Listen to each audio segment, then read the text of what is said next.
Shalom saudaraku, selamat berjumpa lagi dalam Renungan Pengharapan Baru dari channel Terang Jalanku.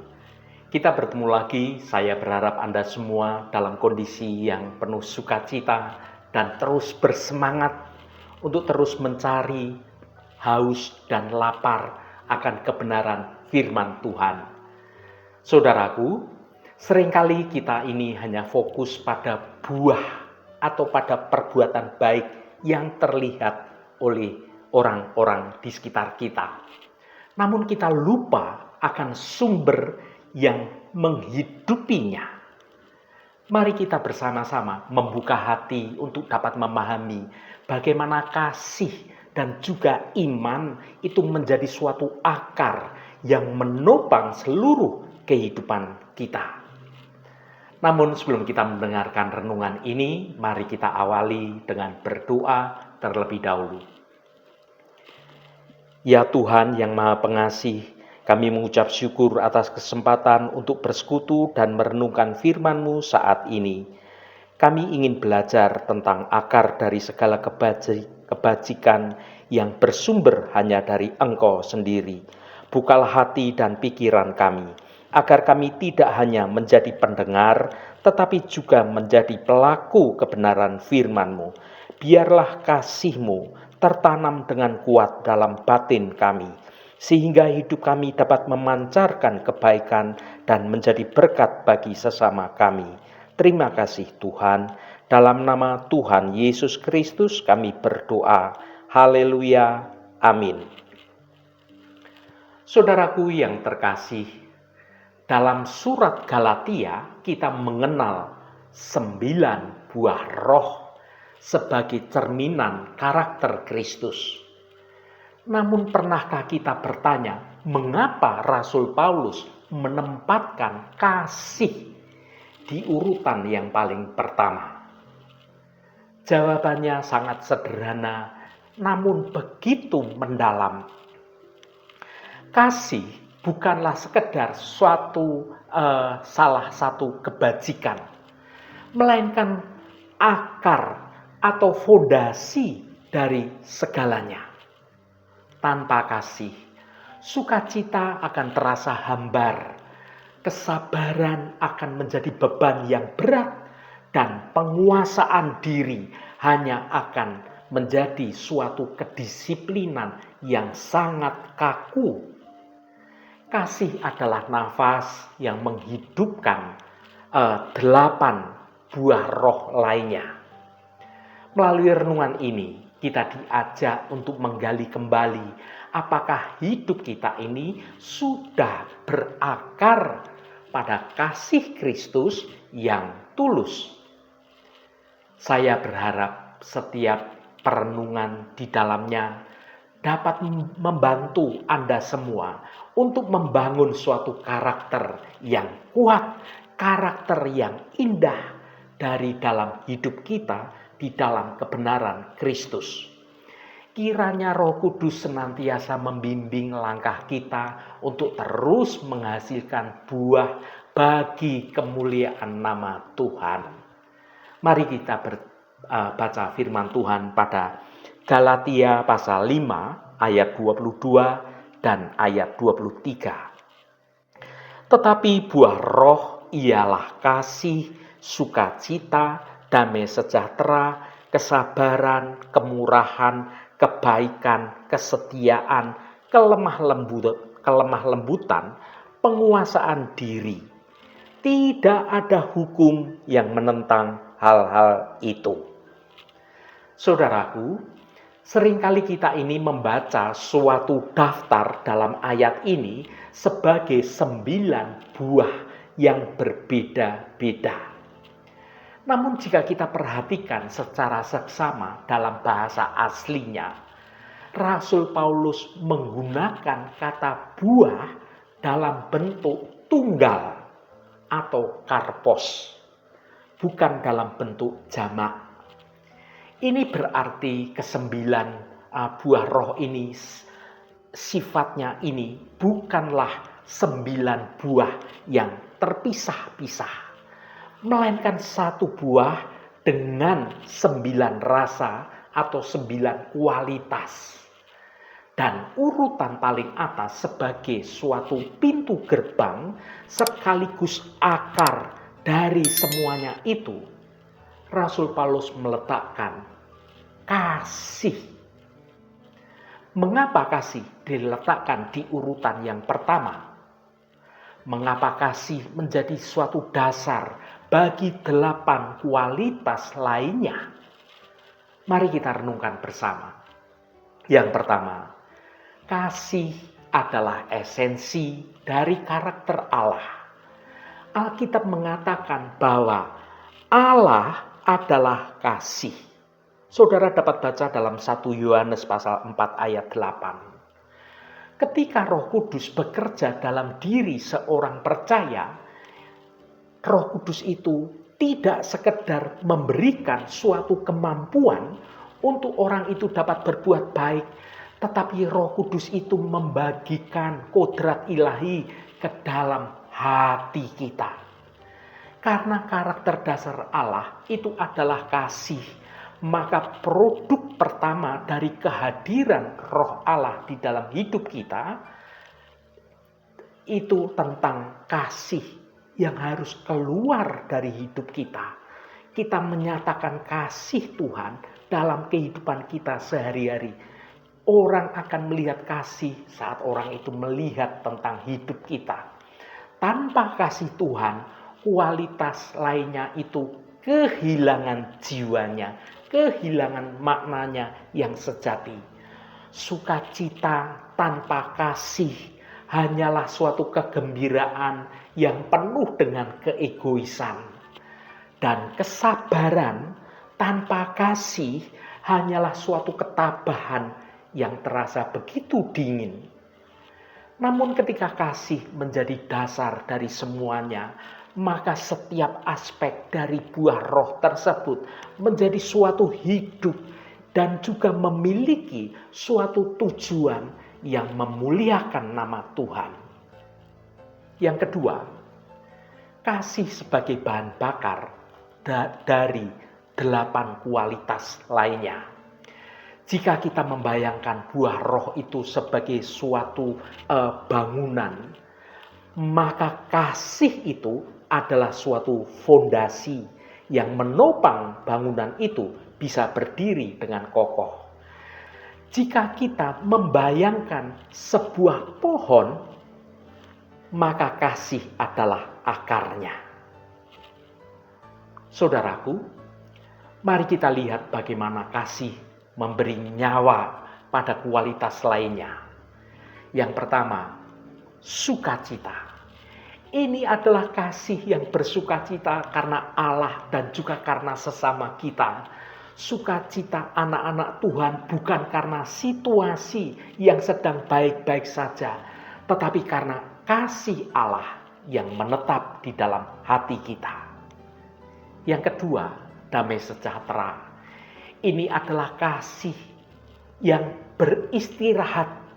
Saat kita tahu dikasihi oleh Allah, kita mengasihi sesama kita, maka kecemasan dan konflik yang ada di dalam batin kita dan batin orang lain yang diliputi kasih, semua itu akan menjadi mereda karena ada kasih di dalam hati kita. Yang ketiga, kesabaran. Ini adalah kasih yang menanggung beban. Kita bisa sabar menghadapi orang yang sulit karena kita memilih untuk mengasihi mereka sebagaimana Kristus sudah mengasihi kita. Yang keempat, kemurahan dan kebaikan. Ini adalah kasih yang bertindak. Kasih itu tidak hanya diam di dalam hati kita, ia keluar dalam bentuk suatu tindakan yang nyata, baik melalui perkataan maupun melalui perbuatan kita yang mau menolong orang lain, yang mau kita ini mau memberi kepedulian kepada orang lain. Yang kelima, kesetiaan. Ini adalah kasih yang teruji oleh waktu. Kita setia karena kita mengasihi Tuhan. Dan janji Tuhan itu lebih dari kenyamanan diri kita sendiri. Yang keenam, kelemah lembutan. Ini adalah suatu kasih yang menyentuh dengan hati-hati. Ia tidak kasar, ia tidak memaksakan kehendak, tetapi penuh empati. Yang ketujuh, penguasaan diri. Ini adalah kasih yang mendisiplinkan diri demi kebaikan orang lain untuk kemuliaan Tuhan. Kita mengendalikan nafsu kita karena kita mengasihi Allah di atas segalanya. Saudaraku, tanpa kasih, kedelapan hal ini hanyalah tentang suatu disiplin moral yang sungguh melelahkan. Namun dengan kasih, semua itu menjadi suatu buah roh yang tumbuh secara alami dalam hubungan kita yang dekat dengan Kristus. Saudaraku yang dikasihi Tuhan, mengapa kasih mendahului penguasaan diri? Mungkin kita bertanya-tanya mengapa penguasaan diri diletakkan di urutan terakhir dan kasih di urutan yang pertama. Hal ini mengajarkan kita sebuah rahasia pertumbuhan rohani. Kita ini sering mencoba memperbaiki diri dengan penguasaan diri terlebih dahulu. Kita berusaha keras untuk kita mau menjadi sabar atau mau menjadi baik dengan mengandalkan kekuatan kita sendiri. Namun urutan Alkitabiah adalah dari dalam keluar. Dimulai dari kasih. Ini berbicara tentang penerimaan akan kasih Allah yang kemudian memenuhi emosi kita dengan sukacita, dengan damai, lalu meluap keluar dalam hubungan dengan sesama kita. Ini tentang kesabaran, tentang kemurahan, tentang kebaikan, dan akhirnya memampukan kita untuk dapat mengendalikan diri kita sendiri. Kasih memberikan suatu motivasi yang tidak bisa diberikan oleh hukum manapun di dunia ini. Kita berubah bukan karena harus, tetapi karena kita dikasihi dan kita mengasihi. Saudaraku, bagaimana menghidupi buah roh dalam keseharian kita di zaman sekarang ini? Pertanyaan bagi kita sekarang adalah bagaimana cara menumbuhkan akar kasih ini? Buah tidak dihasilkan dengan cara dipaksa, melainkan dengan cara melekat pada pohonnya. Yesus berkata, "Tinggallah di dalam aku dan aku di dalam kamu. Barang siapa tinggal di dalam aku dan aku di dalam dia, ia berbuah banyak." Yohanes pasal 15 ayat 4 dan ayat 5. Renungan ini memanggil kita bukan untuk bekerja lebih keras memproduksi kebaikan, melainkan untuk berakar lebih dalam lagi di dalam kasih Kristus. Luangkan waktu untuk menyadari betapa panjangnya, betapa lebarnya, betapa tingginya, dan betapa dalamnya kasih Allah bagi Anda semua. Semakin Anda merasa dikasihi oleh Allah, semakin mudah bagi Roh Kudus untuk memanifestasikan sukacita, damai sejahtera, hingga penguasaan diri dalam hidup Anda. Saudaraku yang diberkati Tuhan, kasih adalah pengikat yang mempersatukan segala kebajikan. Ia adalah suatu dasar yang membuat karakter Kristen berbeda dari sekedar etika moral duniawi. Ketika kita menjadikan kasih sebagai prioritas yang utama dalam hidup kita, sebagaimana Rasul Paulus telah meletakkannya di urutan yang pertama, maka kita sedang membangun suatu kehidupan rohani di atas batu karang yang kokoh. Mari kita berdoa agar Roh Kudus terus mencurahkan kasih Allah ke dalam hati kita, sehingga hidup kita menghasilkan buah roh yang manis yang dapat dinikmati oleh orang-orang di sekitar kita dan membawa kemuliaan bagi Allah Bapa di surga. Haleluya, Tuhan memberkati kita semua. Mari kita tutup renungan ini dengan berdoa. Bapa Surgawi, kami mengucap syukur atas firman-Mu dalam Galatia pasal 5 ayat 22 sampai ayat 23. Kami menyadari bahwa kasih adalah akar utama dari segala kebajikan. Tanpa kasih, sukacita kami menjadi hampa dan kesabaran kami hanyalah suatu beban.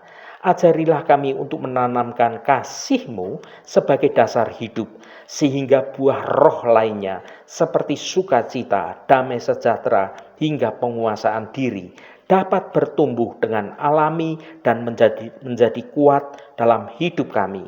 Biarlah kasih menjadi suatu pengikat yang menyempurnakan setiap tindakan kami dalam menjalani hidup sehari-hari. Tuntunlah hati kami, agar kami tidak hanya mengejar sifat-sifat baik, tetapi sungguh-sungguh tinggal di dalam kasih-Mu yang mula-mula. Ubahlah kami menjadi pribadi yang memancarkan kebaikan-Mu bagi sesama kami. Terima kasih Tuhan, segala hormat, pujian, dan ucapan syukur hanya bagi Engkau Allah yang kudus. Saudaraku, bukalah hatimu dan tengadahkan tanganmu. Terimalah berkat Tuhan. Tuhan memberkati engkau dan melindungi engkau. Tuhan menyinari engkau dengan wajah-Nya dan memberikan kasih karunia. Tuhan menghadapkan wajah-Nya kepadamu dan memberikan damai sejahtera. Berkat anugerah dari Bapa Surgawi, cinta kasih karunia dari Tuhan Yesus Kristus, dalam persekutuan dan penghiburan Roh Kudus, menyertai kita semua sekarang ini dan sampai selama-lamanya. Dalam berkat Tuhan Yesus Kristus, haleluya, amin. Puji Tuhan saudaraku semua, biarlah melalui renungan pengharapan baru dari channel Terang Jalanku ini dapat membangun kehidupan kita semua terus bertumbuh dalam kebenaran Tuhan.